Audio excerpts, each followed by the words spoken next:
All right. Well, for those who celebrate, Banachti na Fela Pareg Orach. And for those who don't, happy St. Patrick's Day and hope you've got a little touch of green outside from all the rain that we're now getting. Um, my name is Dr. Matt Russell. I want to welcome you to our geriatric medicine town hall. I am the interim section head and the clinical director of geriatric medicine here at Mass General. And I will also be moderating our town hall today as Susan Edgman Levitan is currently in transit. Our topic is Understanding Delirium, a guide for families and caregivers. Before I introduce our speakers, just a few housekeeping rules. All participants are muted to eliminate background noise. You can view the speaker on your full screen, or you can go to the gallery view in the upper right-hand corner to see all participants. If the picture becomes jumpy or out of sync, click Stop Video in the lower left corner to speed up your connection. For questions, we'd ask that you please use the chat feature in the bottom ribbon. And a reminder, please don't share or ask any personal medical questions in the chat because this can be seen by everybody. If you do have a medical question, please reach out to your medical provider directly.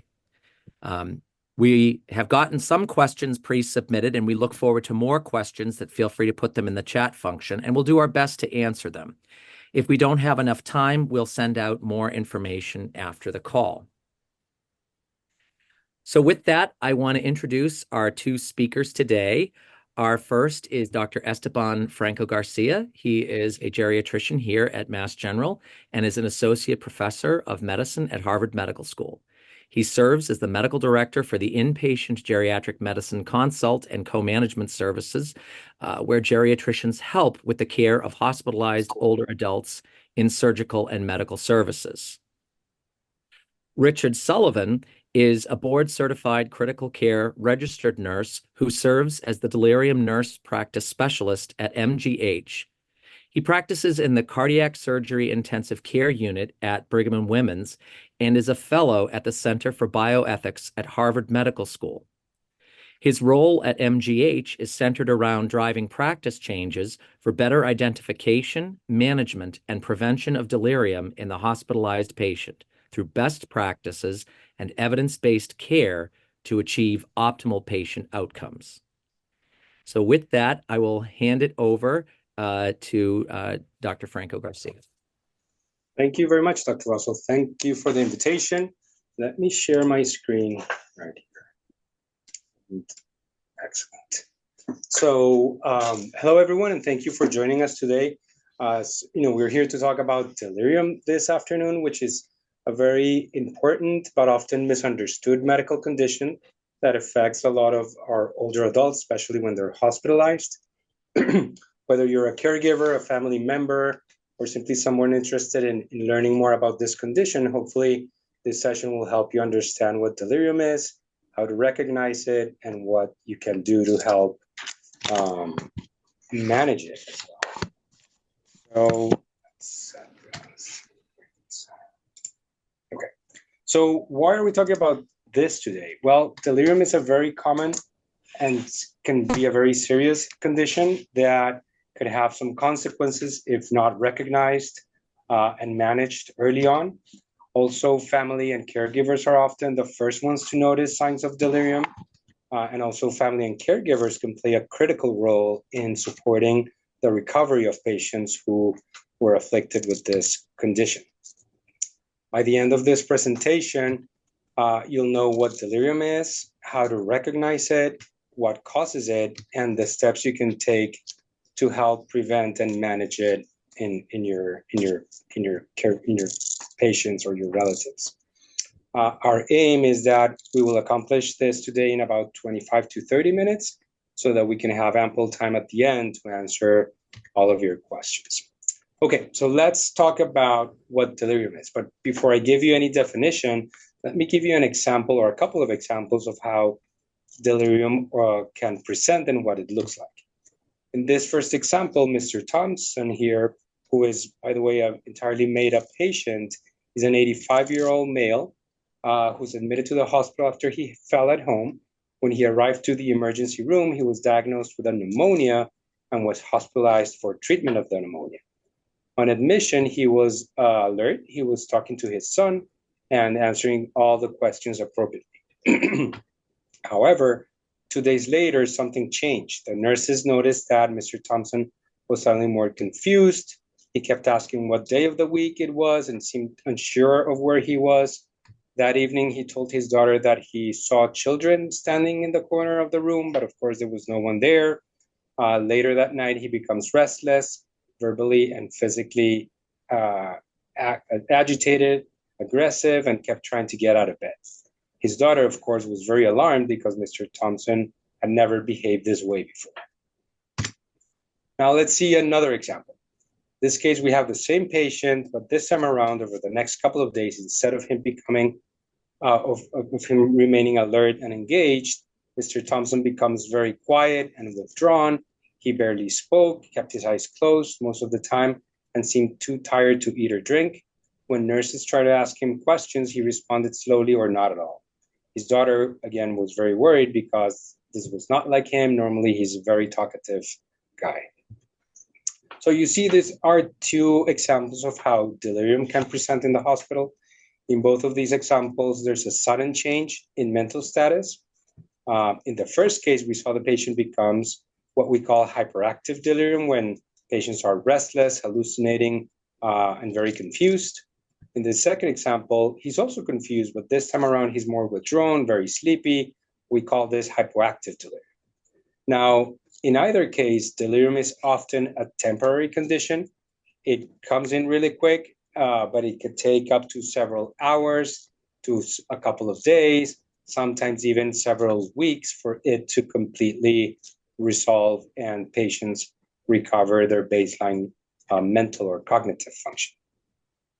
Now, before we talk about what causes delirium and who is at risk, I think it's important to distinguish between the differences between delirium and dementia, as this is not always very straightforward. And as I mentioned, delirium starts suddenly and it fluctuates. So at times, patients can be very agitated, and at times they can be very sleepy. While dementia is a condition that develops over time, it's a gradual onset. Often patients, it can take up to several years to start, presenting symptoms. So it's a very gradual onset with the dementia. Delirium is often reversible if it's diagnosed and treated appropriately, while dementia, we cannot reverse dementia. We can manage dementia, but it cannot be cured.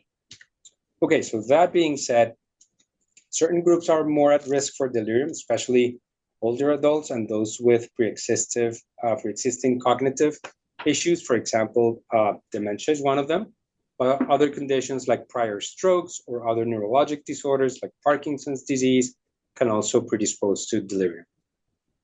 Having sensory impairments like having severe hearing loss or vision loss can also increase the risk of patients as they aren't able to interact well with the new environment that hospitalization is. And also being hospitalized, especially in the intensive care unit or after having major surgery, can also increase your risk for having delirium. So now let's talk about what causes delirium. Delirium always has an underlying medical cause. Sometimes it's not quite evident, and sometimes it's not just one cause, but multiple different causes. And then doctors need to investigate very thoroughly what the underlying problem is and treat that for the delirium to start to get better. Common causes include being in a new environment, like we just talked, like when you're hospitalized, having sleep disturbances. Again, especially in the hospitals, you're not getting the enough sleep that you would get when you're at home. You're getting woken up for several reasons, several times during the night. Those sleep disturbances can cause your brain to start dysfunctioning a little bit. Also, not moving a lot during the day, sleeping during the day, that will alter your circadian and sleep cycle and that could also be a contributor to delirium. Untreated pain or undertreated pain can also be a source for confusion and delirium. Not eating well, having major surgery, having anesthesia for several hours can also increase your risk. Having infections like pneumonia or urinary infections or abdominal infections that often require you to be in the hospital, that inflammation can also affect your brain and cause you this change in mental function. Some medications could have side effects that could also trigger the delirium. This could be from new medications that are given in the hospital for the whatever condition the patients are in, or could be from old medications that the patient have been taking at home and have been tolerating well, but now they're in the hospital, they're sick, they're more vulnerable. So some of these medications can then start presenting some side effects that can manifest as delirium. So doctors recognizing this can really help in managing some of the high-risk medications. Finally, dehydration can also be just as malnutrition and not eating well could be a source of delirium. Also, not being well hydrated can affect your electrolytes and the way your chemistry works inside your body. So this could trigger delirium as well. So understanding all of these causes can help the team figure out what factor or factors are at play and maybe causing this condition. And then by managing those factors, we could start helping with delirium treatment. Now, this graph here is going to help us understand a little bit better the relationship between the risk factors for delirium and the triggers for delirium. So we talked about the causes of delirium here on the right side of this graph. Then we also talked about the risk factors for delirium, which is here on the left side of this graph. So the development of delirium in older adults is influenced by a combination of how many of these predisposing factors we have with the precipitating factors. The more predisposing factors you have, the less precipitating factors it takes for you to develop delirium. For example, let's say you're overall in pretty good health. You're down here on this side of the graph. You have very few risk factors, and it is likely that even if you have some precipitating factors like an infection or some sleep deprivation or are on some high-risk medications, you might not get delirium. But if on top of this, you are, let's say you have a stay in the intensive care unit or you've had major surgery, then it's more likely that then you can have delirium. On the other hand, if you have more risk factors, it's going to take much fewer of these insults to induce delirium. So maybe you are in the older age range, like above 80, 85, and you have a lot of chronic conditions and you take a lot of medications and you get hospitalized just for an infection, that in itself can predispose you to go into delirium. So now I'm gonna pass it on to Richard, who's going to expand a little bit more on this and help us learn how we can prevent and manage delirium, as well as tell us some of the work that we're doing here at Mass General to help with this condition. So now over to you, Richard. Thank you, Dr. Russell, for the introduction, and thank you, Dr. Franco Garcia, for introducing this topic and talking about the risk factors. As we say, these risk factors are multifactorial, and they kind of add up together like a house of cards, and a big insult can kind of blow the house down. I'm going to talk a little bit more about the identification and management of delirium now, and how we can prevent it. So, at MGH, nurses assess for delirium using the confusion assessment method. This is one of many different tools that is used to screen for delirium, but they all focus on many of the same key features. So, questions that we'll ask in detecting delirium is, has there been any change from the patient's baseline? So this is why oftentimes loved ones, caregivers, family members are often the first to notice signs of delirium.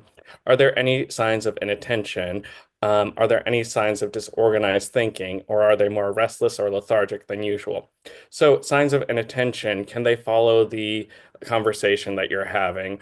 Is there a thought process more disorganized than usual? Are they jumping from tangent to tangent without any logical flow of ideas? These are things that we'll look at when we're thinking of delirium.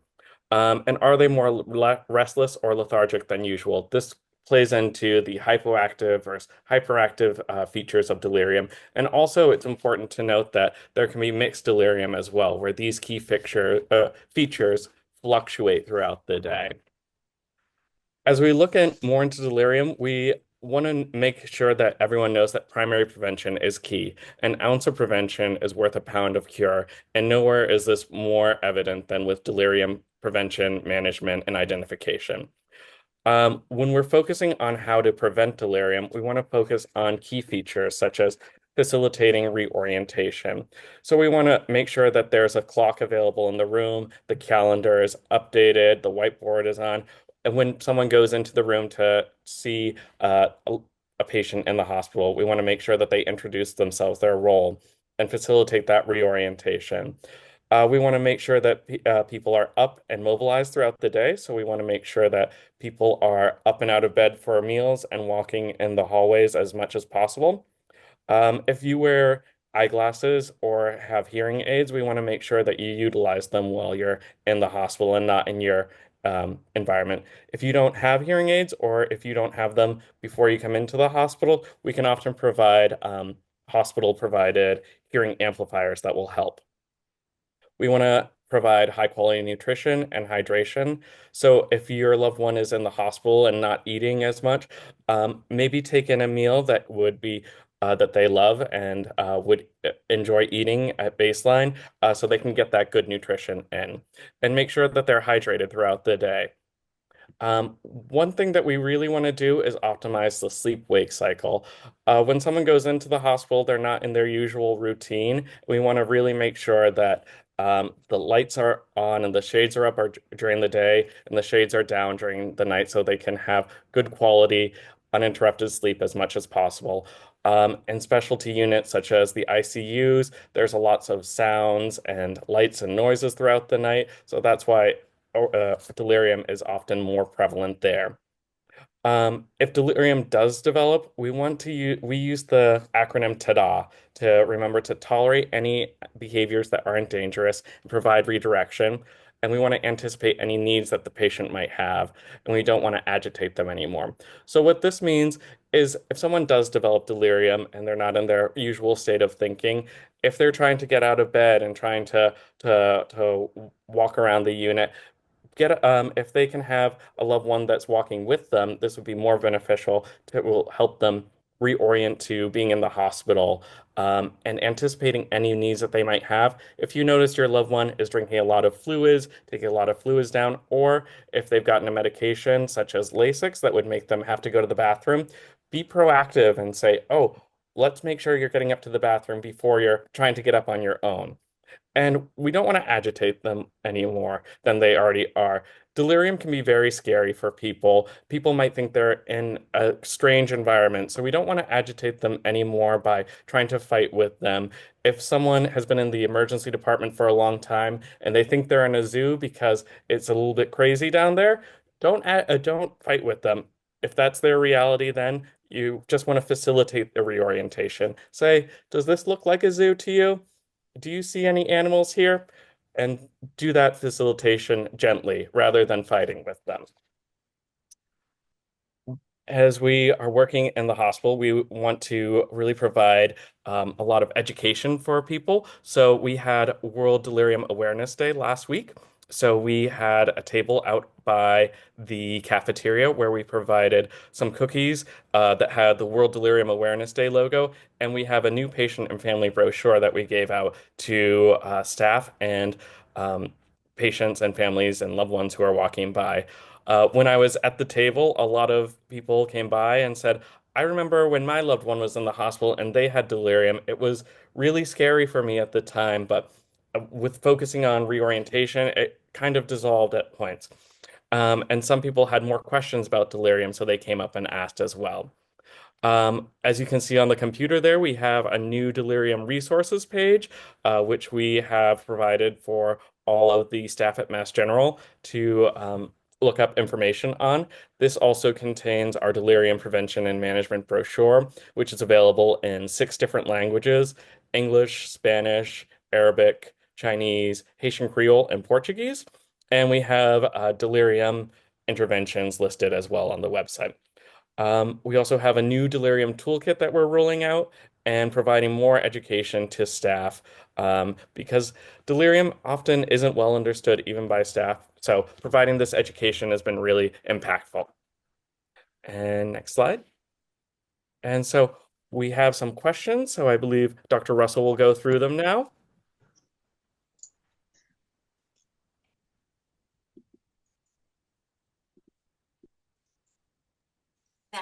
I think you're muted. You're muted. Well, I'm not repeating myself.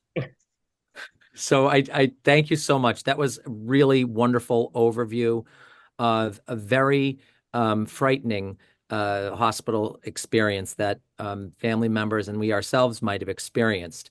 I guess the first question that was submitted was, what can the family member do when their loved one suffers from delirium? Like, what can that person do when they walk into the hospital room?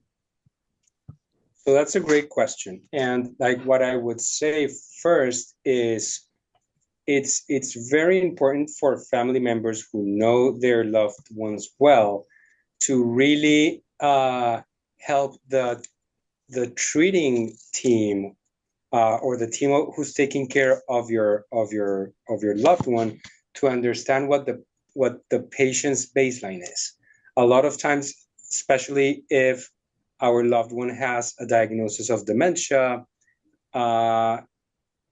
because the inpatient team treating this patient might not necessarily know what this patient looks like at home. Sometimes they make assumptions that these new behaviors are part of the dementia, whether the family knows that, oh yeah, my loved one has dementia, but this is not how they behave at home. This is a new condition. This is a new change. They're not this sleepy. They're not this agitated. So helping the team understand what the patient or what your loved one's condition is at home, that's one of the first triggers for the team to say, okay, this is a new change. This is something that we need to look further into to see what's causing this. That's in terms of helping the team kind of like recognize this as a new condition, which again, it's not always straightforward. The second thing you can do is a lot of what Richard was talking about, and I could have him add a little bit more to this, is helping helping be there, helping be that familiar presence in the room. You know, when we are in the hospital, there's a lot of different nurses, there's a lot of different doctors. Every day the teams change or seem to change or rotate. So for someone who's hospitalized and you know, their brain is not functioning at 100%.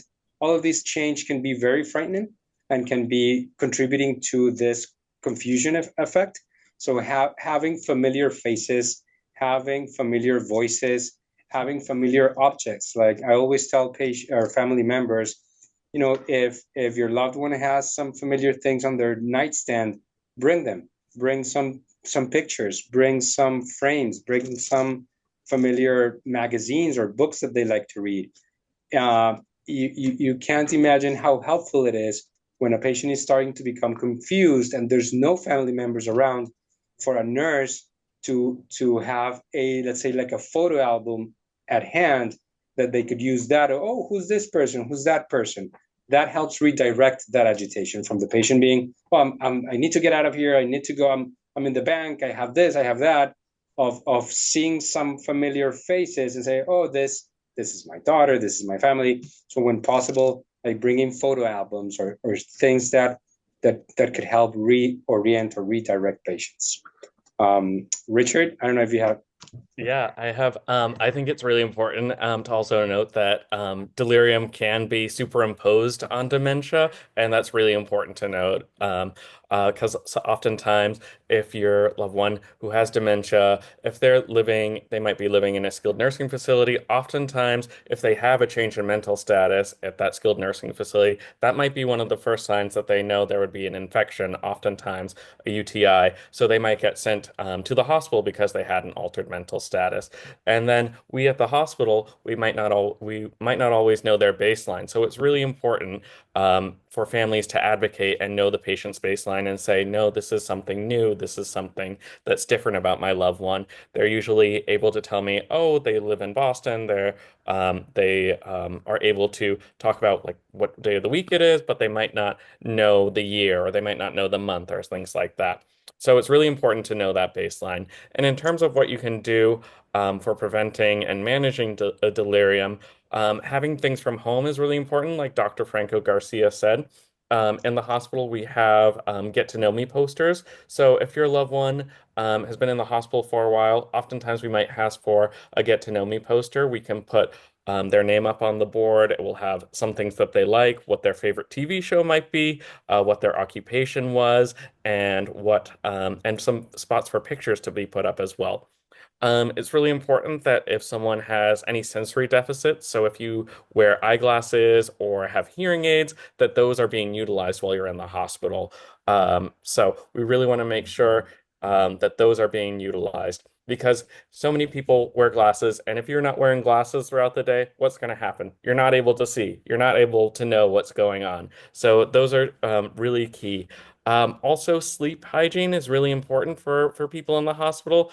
It's not easy to get to sleep in the hospital. And so if someone has difficulty sleeping at baseline, if they know that they wear earplugs when they're sleeping, make sure that they have those. If they have a noise machine, we do have the Care channel on the TV at the Mass General, and we also have a white noise TV channel as well, which can be helpful to help fall asleep too. Like also Great. to introduce a guest that we have here today, Colleen Gonzalez. She's the nurse director of one of the medicine units here at MGH. She's done tremendous work in helping with all these delirium initiatives across MGH. So I'm going to see if maybe she has something to add to this question. Oh gosh, thank you so much, Dr. Franco Garcia. And it's so nice to see everybody. This is a great offering. Yeah, I would just echo what we've talked about here. One of the biggest things is partnering with your nursing staff, with your healthcare providers. So anytime a patient electively has to come in, we like to know sooner rather than later, feel free to advocate. How can you integrate into supporting your loved one through a procedure? We can always look at extended visitation and visiting hours. Sometimes the hospital environment is challenging in terms of overnight stays, but we can always look at this in an individual situation, and we can make exceptions if needed. However, on the other hand, we always want to work with you as well, because especially during a hospitalization, we work together as an interprofessional team. So a lot of times we're working with our social worker, because sometimes this might be a time where with good communication and good partnership, we also can provide some respite as well. If by chance we're looking at key times for you to be integrated into the hospital environment, but also taking care of you as well, so that you're feeling good about receiving your loved one when they're ready for discharge. But I think we always can look at plans that are individualized, recognizing the hospital is a busy and complex environment, but we also want to do what we can to meet you and your loved one where you're at, and just put a plan in place that's going to really work and make this hospitalization successful and comfortable for everybody involved. I'm going to move us on to our next question. I think you more or less answered it. When you have the hyperactive person who's having, vibrant hallucinations, are there other signs that might indicate something is coming before that? It's a great question. Yes, often before patients start having this more severe symptoms like hallucinations, there are some signs that you can start thinking, oh, like this is not normal. This might be like some signal that things might get worse. One of these first changes is patients start losing their ability to focus their thinking. So you ask them a question, and then they start answering correctly, and then they veer off to some other topic. or they start becoming a little bit suspicious or paranoid on like whether, let's say a patient has been in the hospital for a few days, they've been doing fine, they've been calling you as a family member just maybe once in a while. All of a sudden you start getting more frequent calls from the patient say, oh, I think they're trying to hurt me, or I think some people have stolen my my money or my jewels, or I don't know, mom, dad, you didn't have that. So like start thinking some a little bit of paranoia, or bluntly, like just the patients are just all of a sudden become very sleepy, very tired. Again, like in my example, that second case where somebody who's usually talkative at home and very active, then all of a sudden starts becoming very, very quiet, very sleepy, sleeping most of the days. That should be, things that should start raising some red flags that, this condition might be starting to happen. Yeah, and I would echo when you start to see that inattention, and those signs are some of the more early signs of delirium. And as the longer it goes on, it can progress and become more scary for a patient. So trying to figure out the underlying cause early and that early detection is really key for delirium. And I think I want to just piggyback on something, Richard, you said about distinguishing between dementia behaviors and delirium behaviors. The baseline is so important because we have many patients who have moderate to severe dementia who have late afternoon confusion that is sort of typical of their dementia process, but we don't want that to be conflated with delirium. That delirium is really a change in behavior. And that's why that partnership between family and care team is so important. Like, has there been a delta, meaning has there been a change, or is this par for the course? Many times with delirium, we don't want to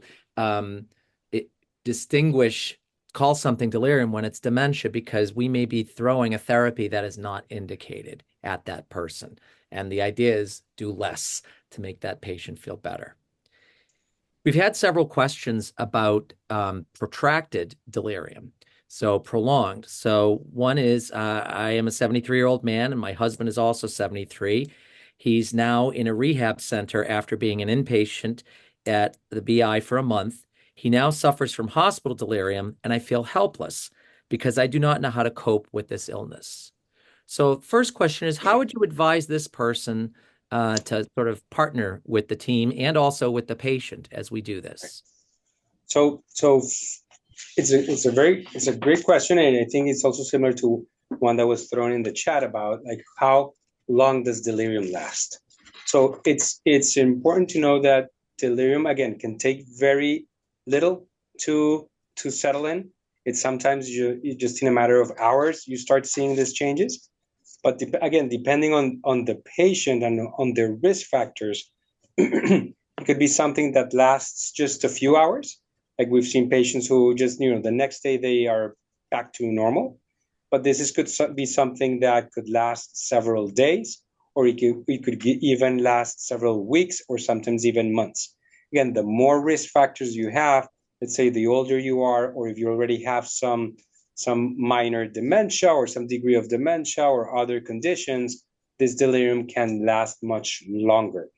In someone who is already, been in a hospital and went to rehab and is still having delirium, it could be like talking to the team at the rehab center and then just again, bringing up to their attention that this is not the usual self, that this is a change, that it to see if maybe there's something else that they haven't looked into. And then just providing all the reorientation that Richard talked about. And then often it's just giving it time to see if, with time it starts to settle. Fortunately, most of the patients do tend to recover to their previous baseline of how they were before. Although there's a small percentage of patients that, again, especially those who already have some pre-existing dementia, that they may not recover fully to what they were before they had the delirium. And then we're talking now more about a new baseline.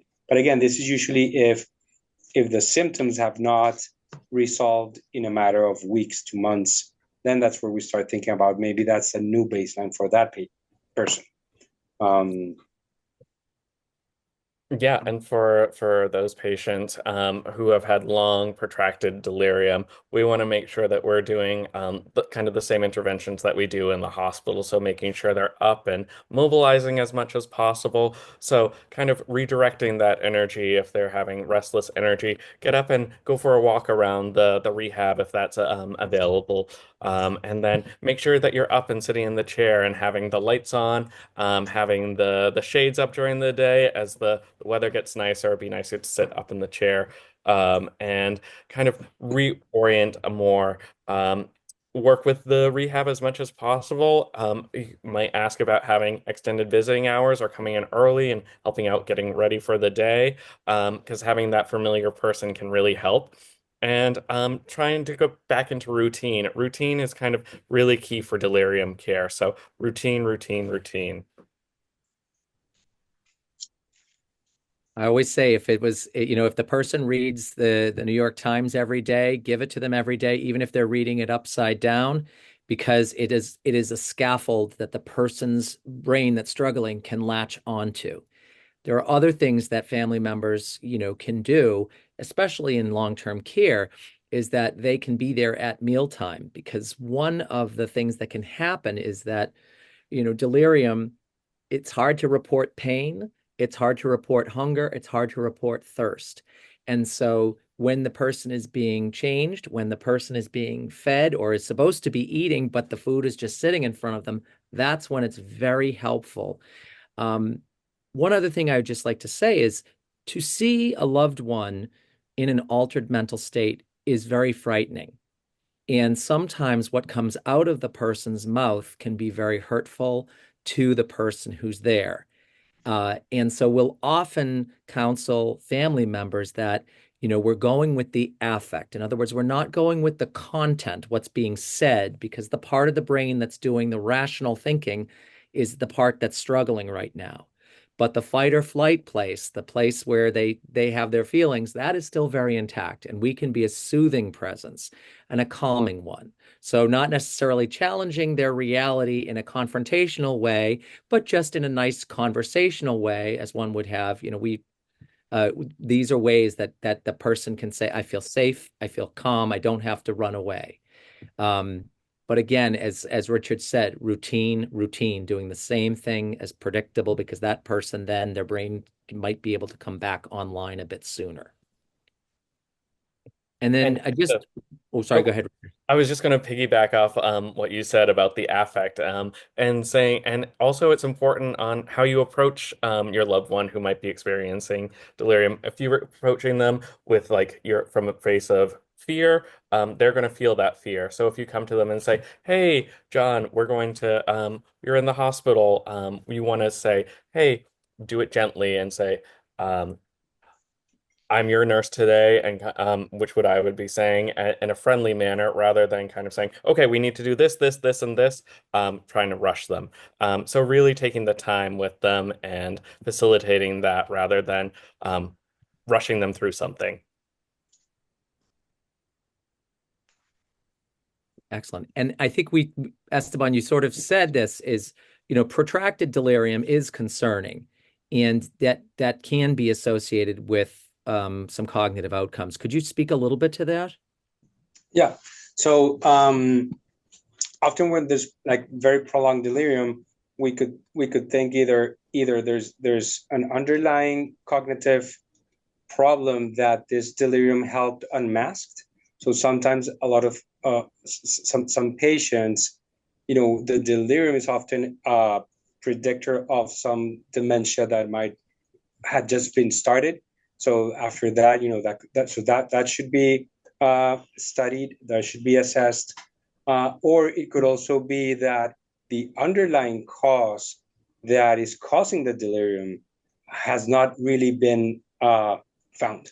So often, again, there could be some medications that maybe some of the providers didn't thought that might be affecting that could be a cause. There could be another infection or they could be some other factor that hasn't really been addressed that could be looked into, and to make sure that we've covered all the bases. So what I would recommend if there's still patients who, after being in the hospital, maybe they went to rehab for a few weeks and then they're maybe back home and they're still not back to how they were before, maybe just come to one like our geriatric consult clinic, for instance, or if your primary care doctor is one of our geriatricians, bringing it up to them in a follow-up appointment to see if there's anything else that should be looked into, or could be assessed. Again, this is not the majority of the cases. Most of the delirium will resolve within a few days to weeks, but sometimes it could last for a long time. And it shouldn't just be brushed off as, oh, this is now the new way my mom or dad is. Let's try to just to cover all the bases, make sure that we're not missing something. Let's go back and see our geriatric primary care doc or one of our geriatricians in consult clinic, and let's try to see if there's something more that we could do. A little more like there's the one last question about, like, also in this same area about like long-term consequences of delirium. Often especially in patients that may have some underlying cognitive decline, again, a delirium could just offset this and just have some more permanent cognitive decline later on. It is possible that, again, some patients who might have some mild cognitive impairment or who have some mild memory concerns but have not been yet diagnosed with dementia, and then they have an episode of delirium, this might be a predicting factor that over the next few years, the patients might develop dementia. So that's why it's very important to follow up. If you had delirium, or if your loved one has delirium in the hospital, follow up with your primary care doc or one of our geriatricians and say, my patient, like my loved one, had delirium in the hospital. Is there anything else that we need to do? Excellent. We have a late-breaking question. Before I go to that question, I also want to make a plug for language barriers. It's really important to understand that Boston is a multi-ethnic, multicultural, multi-language city, and we will often have patients come in for whom English is not their first language. And if they become delirious, that communication barrier really can be quite a confounder and make it much harder to care for that person if we're not attuned to it. And so this is another reason why people, family members, familiar faces who speak that same language are present as much as possible and partner with the staff around this, because this is a very, very big concern. If you can't communicate, how do you get your basic needs met? And now if you've added delirium to it, especially if you're not the squeaky wheel version of delirium, which is the really hyperactive kind, but you're just the passive kind, you can have very poor outcomes. So we're always making sure, how is the language barrier being addressed? So our last question is around, I'd say, delirium treatment. And I think this is a really great question, because we get asked this all the time. Are there medications that could help treat delirium? And how long would they need to be taken after delirium clears? That's a great question. I'm glad they brought it up. Mm-hmm. So there's no medications that have been approved for the treatment of delirium. We don't have any medications that will treat delirium. That being said, again, one of the major impact is treating the cause of delirium. So if the delirium is caused because the patient is having a pneumonia, the medications to treat the pneumonia, the antibiotics, that's what's going to help with the infection, which in turn is going to help with the delirium. That being said, a lot of times, especially with the agitated delirium, where patients can become very restless, they can become to the point that they are physically aggressive to themselves, like they're trying to pull on the IV lines or any catheters or trying to climb out of bed. And despite nurses trying to reorient them and trying to calm them down, the patients can, again, become very agitated. They can hallucinate to the point that they pose a threat to themselves or to others. Then we can use some medications that are aimed to treat the symptom of agitation rather than treat the delirium. So all you're doing is just giving some medications to calm that patient down so that agitation calms down. That's some medications that you might have heard of, like haloperidol or olanzapine or other antipsychotics. These are medications, again, that the intent is to treat that symptom of delirium, which is the agitation, but it's probably not going to do anything with the confusion, with the unable to focus your attention, but it will treat the agitation and will calm down the patient.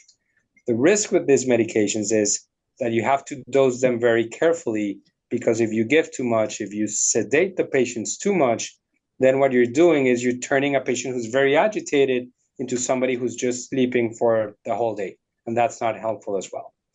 So that's where, in the hospital, the primary team can consult on specialists like us, like psychiatry or neurology, to help manage some of these symptoms so that we can get these medications right. People react differently to medications. There's no one size fits all. So we got to carefully titrate those medications and take into account other medicines that the patient might be taking. Now, how long do they need to take these medications for? As our way to approach this is we try to take these medications off as soon as they're not needed. Again, most of the times these agitated symptoms will last just for a few days. So we're trying to titrate off that medication. Ideally, by the time they leave the hospital, they might be off of these medications. If they go to a rehab facility with the medications, again, ideally, they should be stopped before they go home. Often we've seen in some patients, in some hospitals, that patients get these medicines and they get discharged on these medicines and nobody takes them off these medications. That's something that should be reconsidered. So again, if your loved one is already back home and is still on some of these medications that were started for delirium, it's good to get an appointment with your primary care doctor and rethink about whether or not this is something that they should continue to be taking. Because as any medications, there are side effects to it, there are risks and benefits, and you have to balance that very carefully.